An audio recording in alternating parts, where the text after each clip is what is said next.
사도신경으로 우리의 신앙을 하나님께 고백하겠습니다. 나는 전능하신 아버지 하나님 천지의 창조주를 믿습니다.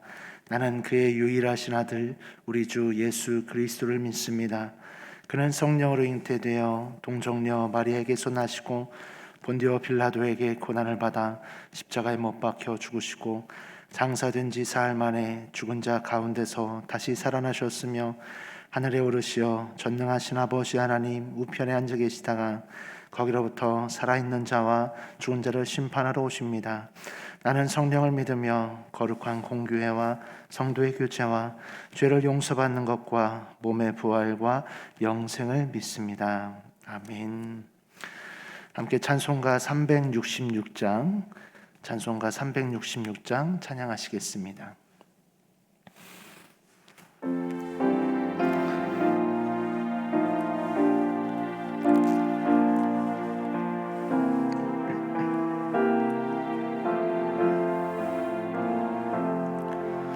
어두운 내 눈막이사 진리를 보게 하소서.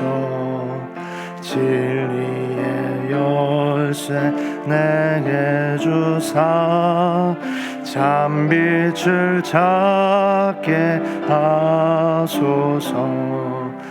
기쁘신 뜻을 알고자 엎드려 기다리오니 내 눈을 뜨게 하소서. 성령이여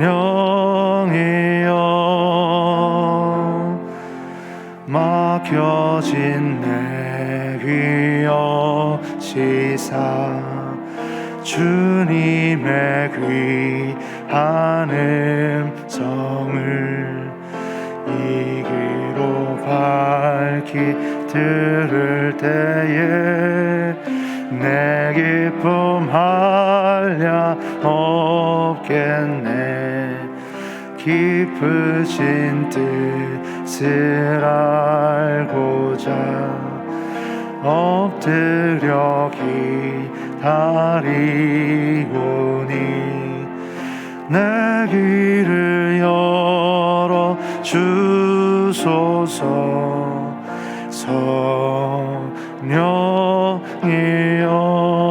성령이여 봉해진 내 힘여 시사 복음을 널리 전하고 차가운 내 맘 녹여주사 사랑을 하게 하소서.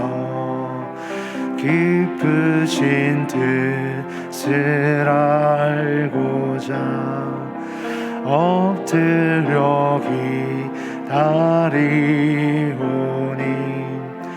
내 입을 열어 주소서. 성령이여.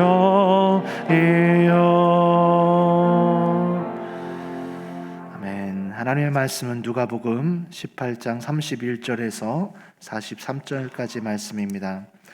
누가복음 18장 31절에서 43절까지 말씀 한 절씩 교독 후 마지막 절은 합독하겠습니다. 예수께서 12제자를 데리시고 이르시되 보라 우리가 예루살렘으로 올라가노니 선지자들을 통하여 기록된 모든 것이 인자에게 응하리라.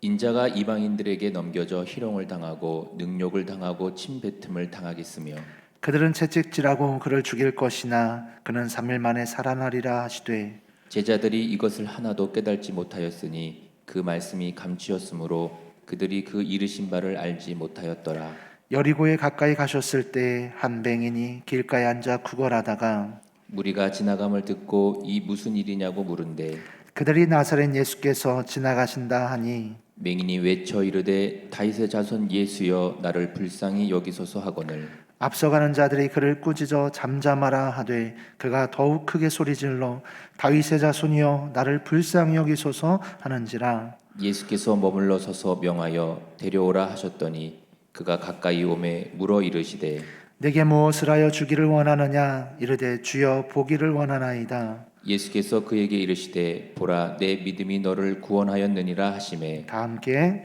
곧 보게 되어 하나님께 영광을 돌리며 예수를 따르니 백성이 다 이를 보고 하나님을 찬양하니라. 아멘. 기도하겠습니다.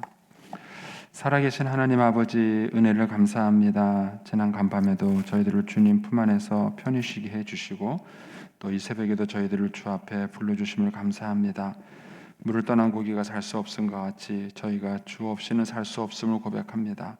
이 새벽에도 말씀과 기도 가운데 저희들을 만나주시며 주의 성령으로 충만케 하여 주옵소서. 기도의 용을 부어주시고 마땅히 간구할 것들로 기도할 수 있게 하여 주옵소서. 주님께 감사의 예물을 드립니다. 주님의 은혜에 감사드립니다. 또 1,000번째 예물과 구제원금을 주님께 드립니다. 하나님 아버지 믿음으로 순종으로 감사로 드리는 예물을 주님께서 기뻐 받으시고 약속하신 하늘의 복과 땅의 복으로 충만하게 채워 주옵소서. 주의 은혜로 종의 가정들을 형통케 해주시며 그 자녀들을 축복하여 주시옵소서. 예수님의 이름으로 축복하며 기도하옵나이다. 아멘. 이 새벽에도 주의 은혜와 축복이 함께 하시기를 축원합니다. 오늘 본문에는 이제 예수님이 예루살렘을 향하여 가시면서 그 가시는 도상에서 있었던 사건입니다. 31절에서 34절은 예수님이 제자들을 교육시키시는 내용이죠. 일종의 이제 순환예고라 그래서 예수님이 십자가에 못 박혀서 죽으시고 부활하실 거라는 얘기를 예수님이 이제 그 예루살렘 성에서 가시는 길에 3번 제자들에게 얘기를 합니다. 그래서 이걸 순환 예고다 이렇게 얘기를 합니다. 그리고 이제 35절에서 43절은 이제 여리고에서 한 맹인을 이제 고친 사건입니다. 이제 이 두 사건을 이렇게 나란히 이제 누가가 소개하는 이유는 이제 별개의 내용이긴 하지만 이 두 사건 속에 담겨져 있는 어떤 공통점이 있기 때문에 이제 이 누가가 이 내용을 나란히 연결시켜서 소개를 하고 있습니다. 먼저 이제 31절에 가셔서 이렇게 보시면 예수께서 12제자를 데리시고 이르시되 보라 우리가 예루살렘으로 올라가노니 선지자들을 통하여 기록된 모든 것이 인자에게 응하리라 그랬습니다. 여기서 선지자들을 통하여라고 말하는 것은 이제 구약 성경을 말하는 것이죠. 그러니까 하나님 예수님께서 이 땅에 오신 그 사건은 어느 날 우연히 일어난 사건이 아니에요. 하나님께서 오래전에 창세전부터 하나님께서 계획하셨던 것이고 준비하셨던 것입니다. 그래서 오랫동안 그렇게 준비된 작업을 거치셔서 예수님이 이 땅에 오신 거예요. 그리고 또 예수님께서 이 땅에 오셔서 사신 거는 본인이 원하는 대로 이렇게 막 사신 것이 아니라 하나님께서 의도하셨던, 하나님께서 계획하셨던 그런 삶으로 예수님이 이 땅에 사신 것입니다. 그리고 이제 그 모든 것들이 자신의 삶 속에 이제 이루어질 것이다라는 얘기를 제자들에게 해주신 것입니다. 그런데 제자들이 이제 이 말을 이제 이해하지 못하지요. 나중에 예수님이 부활하시고 난 다음에도 제자들은 여전히 이 사실을 이해하지 못합니다. 그리고 이제 성령이 오시고 난 다음에 가서야 제자들이 이 사실을 깨닫기 시작하는 거예요. 그래서 우리가 이제 신앙생활을 하는 데 있어서 중요한 것은 뭐냐면은 예수님을 경험하는데 성경적 예수님을 경험하셔야 됩니다. 그러니까 제자들은 3년 동안 예수님을 따라다녔어요. 3년 동안 예수님을 따라다녔고 예수님이 행하신 많은 기적을 봤고 또 예수님의 설교도 들었어요. 근데 그럼에도 불구하고 그 예수님에 대한 경험이 극히 주관적이었던 거예요. 자기들이 생각하거나 기대하거나 만났던 그런 하나님이었던 것이죠. 근데 그런 하나님을 이제 서서히 깨달아가면서 구약 성경에 기록된 오랫동안 하나님께서 선지자들을 통해서 얘기하셨던 그 예수님을 비로소 그들이 깨닫게 되는 것입니다. 그러니까 요즘 우리가 공부하는 통성경으로 말하면 통성경적으로 여러분들의 성경을 보시는 거예요. 그러니까는 한 부분만 보는 것 같고, 그 다음에 그것을 전체로 보는 것하고는 전혀 다르죠. 이제 그걸 그때서야 이제 제자들이 깨닫게 되는 것입니다.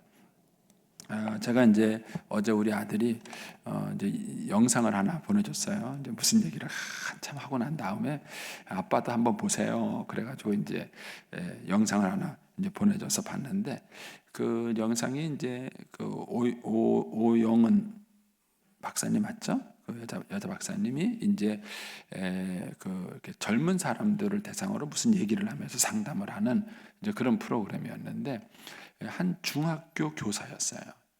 중학교 여자 선생님이셨는데 비혼주의자, 명찰을 달기를 비혼주의자 이렇게 썼더라고요. 근데 이제 왜 자기가 이제 비혼주의자냐라는 얘기를 하는데, 이제 본인이 이제 아버지에 대한 감각이 아무것도 없는 거예요. 자기 아버지가 어렸을 때부터 바람둥이였던 거예요. 그래서 이제 가정에도 충실하지 않고 뭐 이제 막 여러 여자를 만나고 다니고 그런 거예요. 근데 이제 그런 아버지에 대해서 자기가 미워하는 마음도 뭐 좋아하는 마음도 아무 감정이 없다는 거예요. 아버지라는 존재에 대해서 아무 감정이 없다는 거예요. 그러니까 아버지가 어떤 존재냐? 그냥 자기한테 DNA를 물려준 분에 불과하다. 그게 이제 그분이 가지고 있는 아버지 생각이에요. 그래서 이제 자기는 이제 뭐 결혼에 대한 생각이 없다, 이런 얘기를 하는 거예요. 근데 이제 그 얘기를 듣고 한가은 씨죠. 한가은 맞나요? 그 여자 배우 한가은 씨인데, 저도 몇 번 보긴 봤는데 하여튼 얼굴은 익숙한데 저도 이제 잘 모르겠습니다. 그 한가은 씨인가 하는 분이 있는데, 그분이 그 얘기를 듣다가 자기랑 똑같다는 거예요. 경험이 자기하고 경험이 똑같다는 거예요. 자기도 아버지라는 존재에 대해서 아무 감정이 없다는 거예요. 그러니까 뭐 미워하는 마음도 뭐 좋아하는 마음도 아무 감정이 없다. 그냥 아버지라는 존재가 있을 뿐이지 자기는 아버지에 대해서 아무 감정이 없다는 거예요. 그랬는데 지금의 남편을 만났다는 거예요.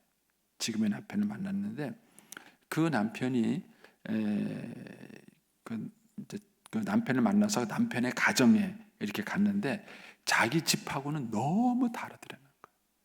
가족들이 모여 앉아서 얘기도 하고 대화도 나누고 막 이러는 모습들이 자기는 한 번도 경험해 보지 못한 이제 가정이었던 거예요. 그래서 일단 그 남자친구를 사귀면서, 지금의 남편이죠. 지금의 남편을 사귀면서 그 남편의 집에 가서 봤고, 그 남편의 집의 가정 분위기를 보고 자기가 너무 매력적이어서 결혼을 했다는 거예요. 그래서 결혼을 했는데, 결혼하고 난 다음에 자기 남편이 그 자기 아이한테 너무 잘한다는 거예요. 자기는 아빠라는 존재를 남편을 통해서 본다는 거예요. 자기 남편이 자기 아이한테 하는 것을 보면서, 야, 아버지라는 존재가 저런 존재인가? 이거를 거꾸로 느낀다는 거예요. 그러면서 오히려 그 자기 남편을 보면서 자기가 마음의 치유를 받는다. 자기가 그런 부분에 대해서 이제 치유를 받는다.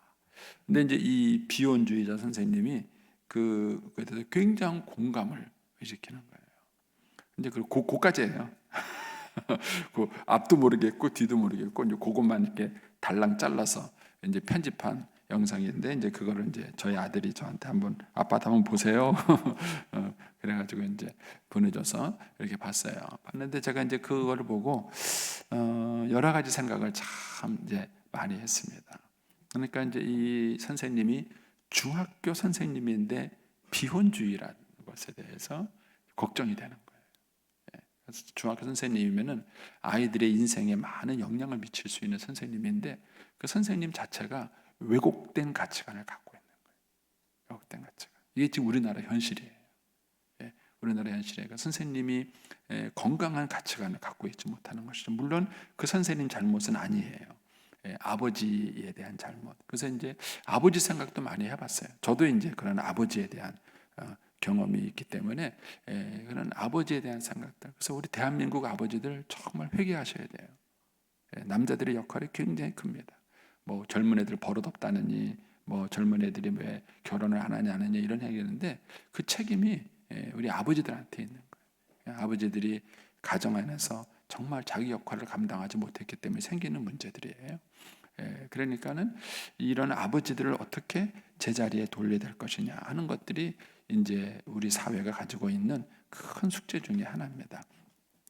근데 이제 그걸 보면서 제가 이제 오늘 말씀도 이렇게 묵상하면서 생각한 것이 뭐냐면은 이 여선생님이 가지고 있는 그 결혼관이나 가정의 아버지나 이런 생각들이 극히 주관적이라는 거예요. 극히 주관적이에요. 그리고 건강한 그런 가정의 모습, 그리고 원래 하나님께서 계획하셨던 모습이 뭔가에 대해서는 전혀 모르는 거예요. 우리의 인생이 그런 거예요. 우리가 인생을 살아가면서 사람들은 굉장히 주관적이고 극히 일부분의 경험만을 하고 있으면서도 그것이 전부인 것처럼 착각하는 것이죠. 근데 예수님에 대한 신앙적 경험도 마찬가지예요. 우리가 예수님을 신앙생활 하다 보면 기도응답도 받고 신비한 체험도 하고 여러 가지 많은 경험을 하는데 그런 경험들이 극히 일부분이고 주관적이라는 데 문제가 있는 거예요. 제자들은 예수님을 3년 동안 따라다니는 거예요. 지금 이제 이 장면은 예수님이 공생애 가운데 마지막 예루살렘을 향해서 올라가시는 장면이에요. 그러니까 적어도 예수님을 이제 3년 정도 따라다니는 시기인 거예요. 근데 이 시기에 예수님을 따라다니면서도 여전히 예수님이 누구신가를 온전하게 알지 못했어요. 그렇게 된 이유가 뭐냐면은 성경을 통해서 예수님을 만나야 되는데 자기의 경험을 통해서 예수님을 만나기 때문에 그런 거예요. 그러니까는 그 예수님에 대한 경험이 불완전할 수밖에 없는 거예요. 그래서 한국교회 신앙의 위기도 여기에 있어요. 건강한 신앙적 체험은 뭐냐? 성경을 통해서 예언되고 성경을 통해서 말씀되어진 하나님, 그 하나님을 내 삶 속에서 경험하셔야 돼요. 그래야 신앙이 살아있는 신앙이 되고 건강한 신앙이 되는 거예요. 근데 성경은 도외시하고 자기의 신앙적 체험과 경험만을 가지고 하나님을 만나게 되면 그 경험이 막 사실이긴 한데 부분적이거나 또는 그 경험이 왜곡될 수 있다는 것입니다. 그래서 이제 이 제자들은 예수님이 예루살렘을 향해서 올라가면서 이제 예수님에게 임할 이 사건, 사실 이것이 예수님이 이 땅에 오신 목적이에요. 그리고 예수님에 대해서 가장 중요한 신앙 경험이에요. 근데도 불구하고 거기에 이제 예수님이 그 내용이 실려 있죠. 32절, 33절에 보면은 인자가 이방인들에게 넘겨져. 그렇죠? 대제사장들에게 의해서 체포당해 가지고 로마인들에게 넘겨졌으니까 이방인들에게 넘겨져 희롱을 당하고 능욕을 당하고 침뱉음을 당하고 그들은 책찍질하고 그를 죽일 것이 얼마나 자세해요. 이게 요 말 그대로 이루어져요. 그러니까는 로마 병정들이 예수님을 붙잡아 가지고는 예수님을 희롱하잖아요. 막 검은 그러니까 그 빨간색, 홍색 옷을 입히고 너 왕이시여 막 그러면서 누가 너를 때렸는지 알아맞혀보라 막 이러면서 예수님께 모독적인 행동을 하는데 그 내용이 요 말 그대로예요. 한마디도 빠지질 않아요. 그러니까 이렇게 자세하게 성경에 기록되어져 있는 거예요. 예수님께서 이런 순환을 당할 것이다. 그리고 예수님은 그 사실을 알았어요. 그리고 이 사실을 믿었고 알았기 때문에 이 말씀대로 순종하며 예수님이 가신 것이죠.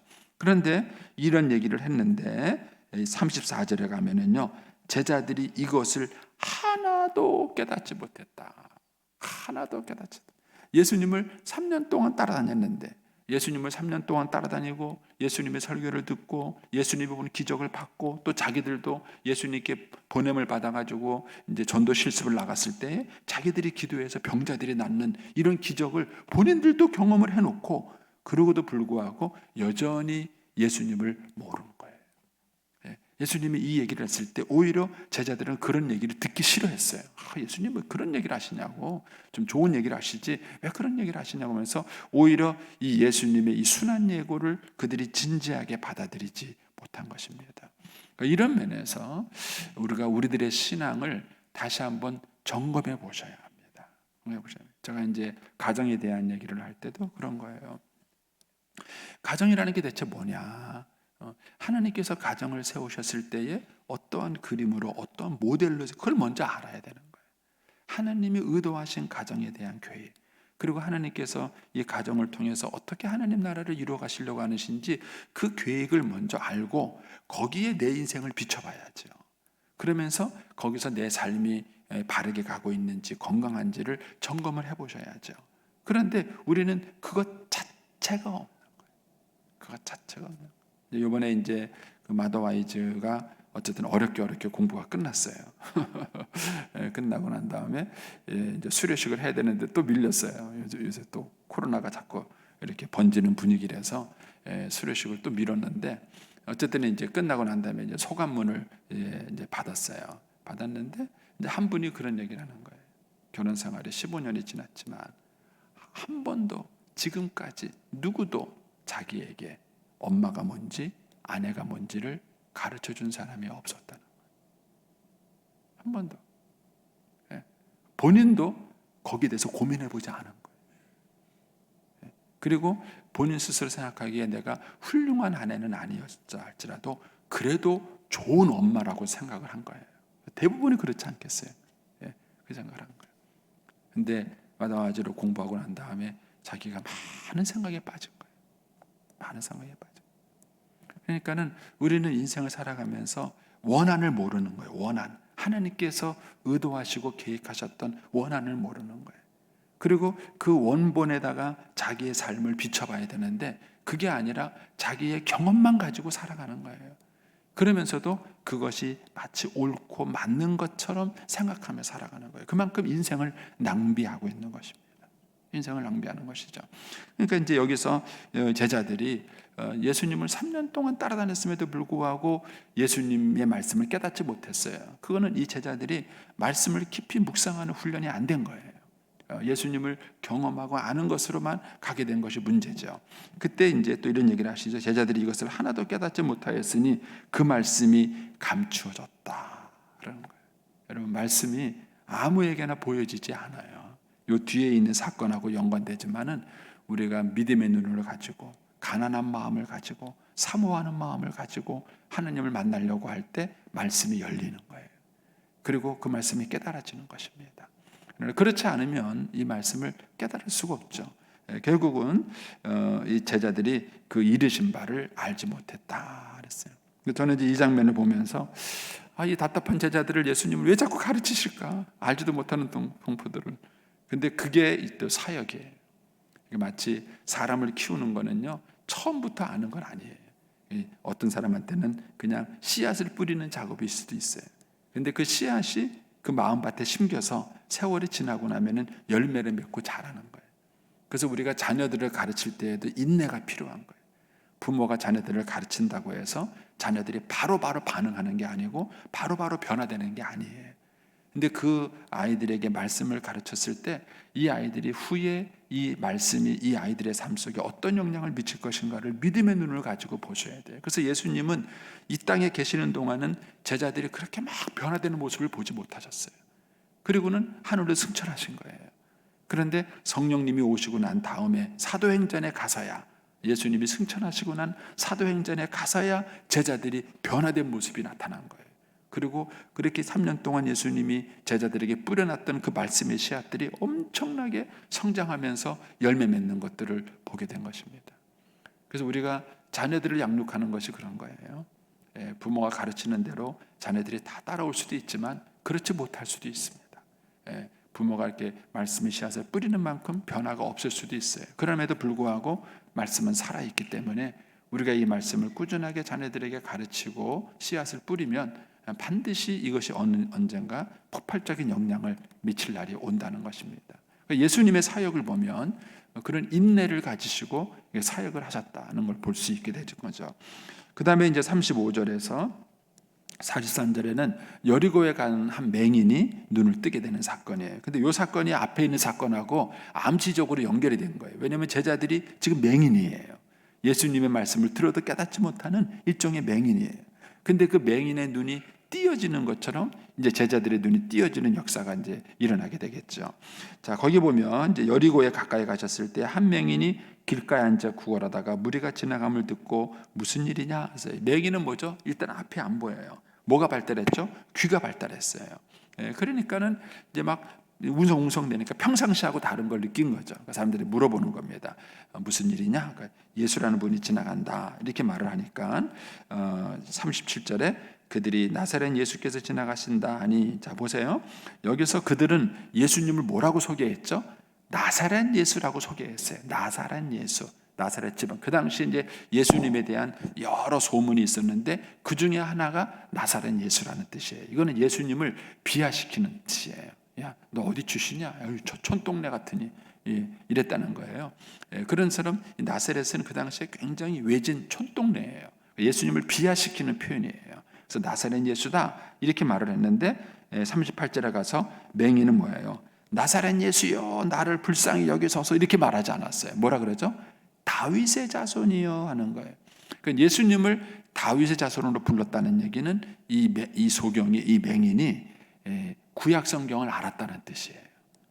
구약 성경을 알았다는 뜻이고 예수님이 누구신가 그 구약에 예언된 하나님의 약속된 메시아라는 사실을 알았다는 거예요. 어떻게 알았을까? 그거는 몰라요. 성경에 나와 있지 않기 때문에 이 사람이 맹인이 되기 전에 어떻게 배운 건지 아니면 이미 맹인이 되었다면은 어렸을 때부터 부모에게 배운 건지 아니면은 뭐 어떤 형태든지 이 사람은 이미 이 율법에 대해서 알고 있었다는 거예요. 그리고 그 율법에 나온 내용이 예수님과 연결시키게 된 것은 예수님에 대한 소문을 들은 거예요. 어떻게 보면은 제자들보다 탁월해요. 제자들은 예수님을 따라다니면서도 이 사실을 잘 깨닫지 못한 반면에 이 맹인은 소문만 듣고도 예수님이 누구신지를 알았던 거예요. 그러니까 그 소문을 듣고 학습을 한 거죠. 그러니까 예수님에 대한 소문을 처음 들은 게 아니에요. 이 사람이. 여기서 오랫동안 이미 예수님에 대한 소문을 들었고 그 예수님이 나사렛 예수 예수님이 바로 구약에 예언된 메시아요 다윗의 자손이구나. 이 믿음을 이미 갖고 있었던 거예요. 이미 갖고 있었는데 예수님이 지나가신 거예요. 타이밍에 맞은 거죠. 그러니까 이 맹인은 결사적으로 예수님을 붙잡은 것입니다. 그래서 사람들이 잠잠하라 이렇게 말해도 더 크게 소리 질러서 예수님을 부릅니다. 그래서 결국은 예수님이 오라고 그래요. 그러면서 예수님이 41절에 내게 무엇을 하여 주기를 원하느냐 이르되 주여 보기를 원하나이다. 예수께서 그들에게 이르시되 보라 내 믿음이 너를 구원하였느냐. 저는 이 부분이 이해가 안 됐어요. 믿음이 뭐예요? 여러분 믿음이 뭐예요? 저는 이 부분을 볼 때마다 대체 예수님은 뭘 보고 이 맹인 보고 믿음이라고 얘기해요? 소리를 지른 게 믿음일까? 예수님을 향해서 막 소리를 지르는 이게 믿음일까? 대체 뭐가 믿음일까? 이 생각을 했어요. 이 부분 때문에 늘 오랫동안 궁금했었는데 어느 날 하나님이 저한테 이런 질문을 하시는 거예요. 만약에 돈 많은 그 당시에 이제 뭐죠? 그 정주영 씨가 돌아가시지 않았을 때 제가 이제 이 말씀을 묵상했을 때인데 그 정주영 씨가 이 맹인에게 야 내가 너에게 뭐 해줄까? 그러면 여러분 뭐라 그러시겠어요? 맹인이 뭐라 그래요? 정주영 씨가 이 맹인한테 내가 내게 무엇 해주기를 원하느냐? 그러면은 이 맹인이 정주영 씨한테 눈뜨게 해주세요 이럴까요? 안 그래요. 돈 달라 그러죠. 돈 달라 그러죠. 내가 죽을 때까지 불편하지 않게 살아갈 수 있는 돈 주세요. 그래. 왜요? 정주영 씨는 사업가요, 돈이 많으신 분이니까 그랬을 거예요. 그런데 이 맹인에게 내가 무엇 해주기를 원하느냐 이렇게 물어봤을 때 이 맹인이 뭐라 그러냐면 보기를 원합니다. 이렇게 말을 했어요. 이 얘기는 뭐예요? 예수님이 자기 눈을 뜨게 해줄 수 있는 분이라는 것을 믿었다는 뜻이. 이게 믿음이에요. 그래서 여러분 기도가 믿음이에요. 기도가 믿음이에요. 주님이 이제 오늘 새벽에도 내가 내게 무엇 해주기를 원하느냐 우리에게 물으시는 거예요. 뭐라고 얘기하시겠어요? 내가 내게 무엇 해주기를 원하느냐 할 때 뭐라고 얘기하시겠어요? 그 얘기, 그 내용, 그게 믿음이에요. 내가 기도하는 내용 그 자체가 내 믿음의 표현인 거예요. 그래서 주님께서는 맹인을 보고 그래 내 믿음대로 되리라 그러면서 눈을 뜨게 하신 사건이 벌어진 것입니다. 저와 여러분이 성경적 예수님을 만날 수 있게 되기를 축복합니다. 그리고 저와 여러분의 기도도 성경적인 기도가 될 수 있게 되길 바랍니다. 그래서 그 기도를 통해서 정말 지금도 살아서 역사하시는 그 하나님을 만나고 우리의 눈을 뜨고 하는 이런 축복이 있게 되기를 축원합니다. 기도하겠습니다. 오늘은 4일자